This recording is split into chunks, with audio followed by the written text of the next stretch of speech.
Assalamualaikum warahmatullahi wabarakatuh. Perkenalkan, nama saya Cindy Ratnasari dari program studi pendidikan sejarah. Di kesempatan kali ini saya akan membahas mengenai teori tentang nasionalisme, faktor penyebab munculnya nasionalisme dan nasionalisme di Indonesia.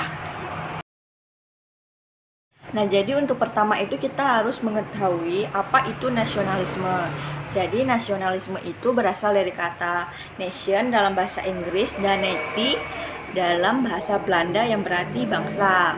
Nah, jadi kesimpulannya nasionalisme itu adalah suatu gejala psikologis berupa rasa persamaan dari sekelompok manusia yang menimbulkan kesadaran sebagai bangsa. Sedangkan nasionalisme Indonesia itu sendiri adalah suatu gerakan kebangsaan yang timbul pada bangsa Indonesia untuk menjadi sebuah bangsa yang merdeka dan berdaulat. Yang mana sejak abad ke-19 dan abad ke-20 muncul benih-benih nasionalisme pada bangsa Asia Afrika, khususnya Indonesia. Nah, jadi sikap nasionalisme yang ada pada diri seseorang itu tidak datang dengan sendirinya, akan tetapi dipengaruhi oleh beberapa unsur sebagai berikut. Yang pertama ada perasaan nasional, kedua ada watak nasional, ketiga ada batas nasional, keempat bahasa nasional, kelima peralatan nasional, dan yang keenam ada persamaan agama. Jadi untuk materi selanjutnya yaitu ada teori tentang nasionalisme itu. Ada pula beberapa teori tentang nasionalisme. Yang pertama yakni kultur neti dori atau teori kebudayaan, yang mana menyebutkan bahwa bangsa adalah sekelompok manusia yang memiliki persamaan kebudayaan. Yang kedua ada state theory atau teori negara, yang menyebutkan bahwa suatu bangsa timbul karena adanya negara, sehingga negara harus ada terlebih dahulu untuk membentuk suatu bangsa. Dan yang terakhir, yang ketiga ada Gevel-Neti theory atau teori kemauan atau keinginan, yang menjelaskan bahwa syarat mutlak timbulnya suatu bangsa adalah adanya keinginan untuk hidup bersama dalam ikatan suatu bangsa dan tidak memerlukan adanya persamaan kebudayaan, ras, atau agama. Nah, jadi dari ketiga teori tersebut, nasionalisme Indonesia cenderung mengikuti teori yang ketiga, yaitu Gevel-Neti theory, karena bangsa Indonesia memiliki beragam ras, agama, dan kebudayaan yang khas satu sama lain. Selanjutnya mengenai faktor penyebab dari munculnya nasionalisme di Indonesia. Nah, khususnya di Indonesia, nasionalisme muncul karena adanya reaksi terhadap pemerintah Belanda, sehingga menimbulkan kesadaran di kalangan orang-orang Indonesia. Rasa nasionalisme yang dimiliki bangsa Indonesia menjadi satu dikarenakan yang pertama itu adanya persamaan agama, karena 90% penduduk Indonesia beragama Islam.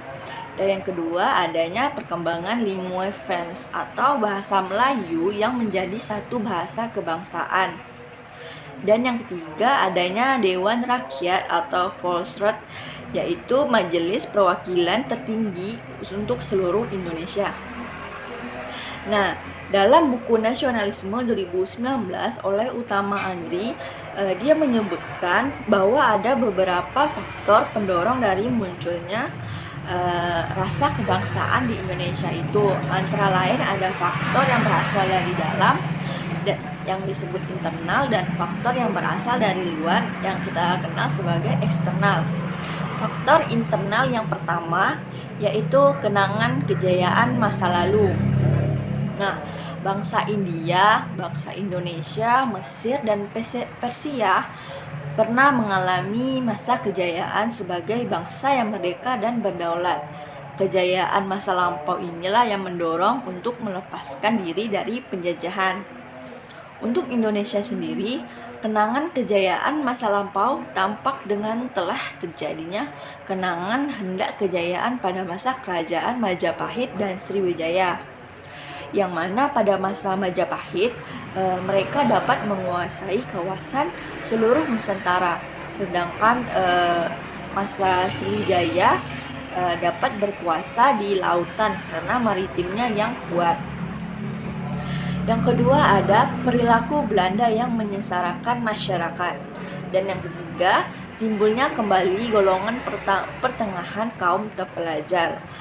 Perkembangan pendidikan ini menyebabkan munculnya golongan cendekiawan, baik itu hasil dari pendidikan Barat maupun pendidikan Indonesia itu sendiri. Nah, jadi mereka ini menjadi penggerak serta pimpinan dari munculnya organisasi yang pergerakan nasional di Indonesia yang selanjutnya berjuang untuk melawan penjajahan. Keempat ada munculnya kelompok terpelajar Islam, yaitu yang mana kelompok ini juga menjadi penggerak dalam pergerakan nasional Indonesia. Yang kelima, munculnya semangat persamaan derajat. Sedangkan faktor internalnya atau faktor yang berasal dari luar, yang pertama adanya paham-paham modern dari Eropa seperti paham liberalisme, humanisme, nasionalisme, dan komunisme. Kedua, munculnya paham Aufklärung atau kosmopolitanisme. Ketiga, terjadinya revolusi Perancis. Keempat, reaksi atau agresi yang dilakukan oleh Napoleon Bonaparte.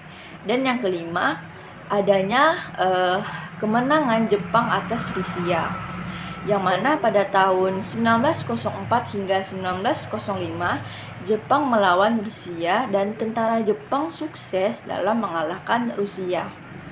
Hal ini dikarenakan karena adanya modernisasi yang dilakukan Jepang yang telah membawa kemajuan pesat dalam berbagai babak, bahkan dalam babak militer.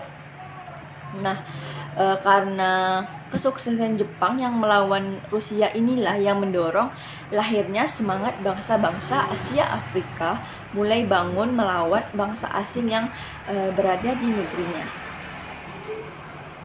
Selanjutnya mengenai pertumbuhan dan perkembangan nasionalisme di Indonesia.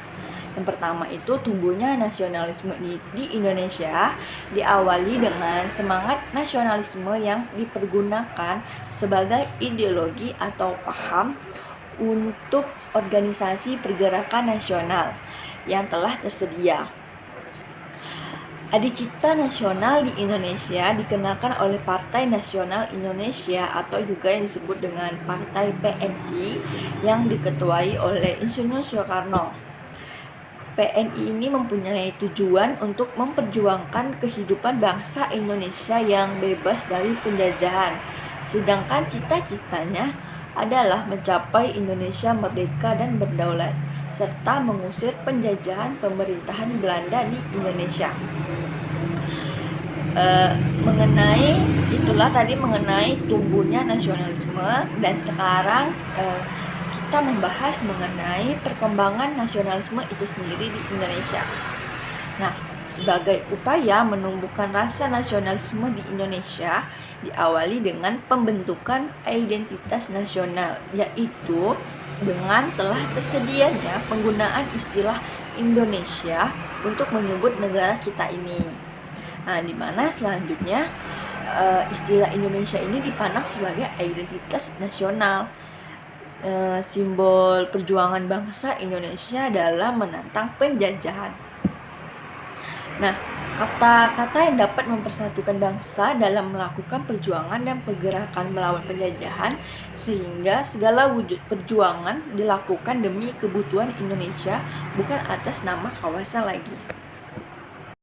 Baiklah, itulah sekian penjelasan dari saya mengenai dari teori nasionalisme, faktor munculnya nasionalisme dan nasionalisme di Indonesia. Sekian, terima kasih. Wabillahi taufiq wal hidayah. Assalamualaikum warahmatullahi wabarakatuh.